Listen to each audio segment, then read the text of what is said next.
الرحمن الرحیم زه نثار محمد تاسو سره نیغ په نیغ د خپل یوټیوب چینل معلومات د کلي نه مخاطب یم. امید لرو چې ټول دوستان مشران کشران به ښه وي. زه نن د اصلاحي تنظیم ممبرانو سره او د هغې صدر صاحب اسلم خان سره ناست یم. څه انشاءالله ستاسو یو ښه اقدام دی. بسم الله الرحمن الرحیم. نثار بھائی ستاسو ډیره مننه، خوشحاله و آباد اوسئ چې دونه ټیم هم موږ له راکړو. نثار بھائی کو تاسو وګورئ نو په تیر لاکډاون کې زموږ په خلکو باندې ډېر زیات تکلیفات وو. هغې کې موږ یو قدم اوچت کو، موږ سره یو ښه انسان ښه بنده هغې چې دی موږ سره ډېر لاس اړولی و. تر ننه پورې د هغې احسانات موږ نه هېرو او موږ ډېر زیات دواګانې هم هغه ته کوو او زموږ کلیوالی هم کوي ورته.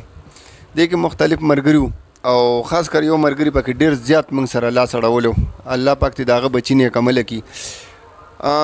ورپسې بیا موږ له یو ملګري د زکات پیسې راکړي چې هغه موږ په نغدو کې تقسیم کړي چې یاره کم زنانه ماشومان دا پې کپړې والي هغې له موږ ورکړي.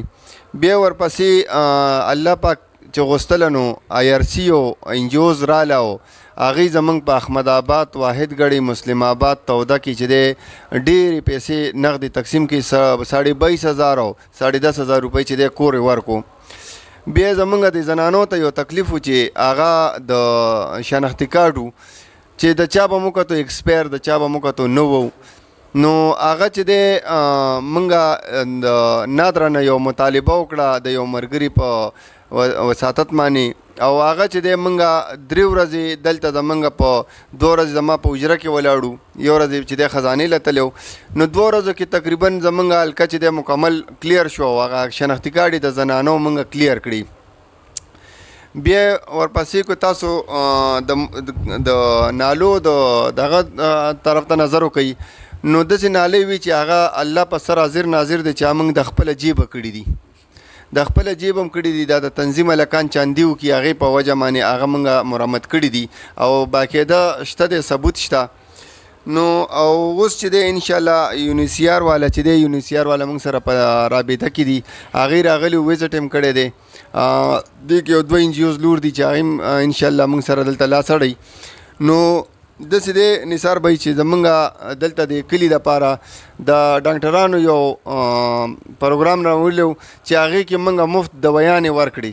دلته هر یو ماشوم له او زنانه له او غټ له دویانې موږ فری کیمپ لګولی و. هغه موږ په یو ملګري واغستې، یو ډاکټر صاحب و، هغه باندې موږ دویانې هم واغستې او هغه موږ چې دی په کور یو ماشوم او یو زنانه له هغه تقسیم کړي. اوس موږ د دې خپل ملګرو ډېره شکریه ادا کوو دا چې کوم موږ سره تنظیم کې دي. نو موږ پسې نثار بھائی یو پروپیګنډا دا ده چې څوک وایي دا د پلانکۍ پارټۍ دی پلانکۍ دی، خو موږ الله په سر حاضر ناظر دی چې موږ صرف د یو پارټۍ و هغه د الله والا، صرف د الله والا خلکو سره یو چې کوم د الله رضا دپاره کار کوي او د الله نه یریږي هغه خلکو سره موږ ملګرتیا کوو. نه کومې سیاسي پارټۍ سره زموږ تعلق شته دی نه ساتو. او باقي انشاءالله زمونږ ارادې داسې دي د تنظیم د ملګرو چې کم کار کوو موږ صرف الله د رضا دپاره کوو، نه په چا احسان کوو، نه په چا موږ احسانو سره پورې ورړولی دی او چې څه کوو نو هغه په پرده کې وي چې د چا حیا هم لاړه نه شي. اوس دلته چې دی موږ دا کم ملګري چې راغونډ شوي دي د تنظیم دا معمولي اشارې سره تقریبا مازدیګر نه تر ماښامه پورې دا ملګرو ته اشاره موږ وکړه نو ټول راغونډ شوي دي. نو اوس موږ دا خبره کوو چې دا کم ملګري زموږ پروپیګنډې کوي موږ پسې او دا موږ پسې خبرې کوي، صرف هغه ته زه دا یو مثال ورکوم. الله پاک په قرآن کې ویلي چې عزت ورکوونکې او ذلت ورکوونکې زه یم. نو انسان خو نه دی که نه، او دا خلک چې دی موږ پسې پروپیګنډې کوي نو بس صرف موږ ورځ د محشر هغې ته مخکې کوو، ورځ د محشر او هغه. زه په آخره کې زه ستاسو ډېره شکریه ادا کوم او ډېره مننه نثار بھائی چې تاسو موږ له دونه قیمتي ټایم راکو. شکریه. مننه صدر صاحب، الله خوشحاله کا. دا نننې د اصلاحي تنظیم د ممبرانو خیر کې چینل سبسکرایب نیو کوي او ویډیوز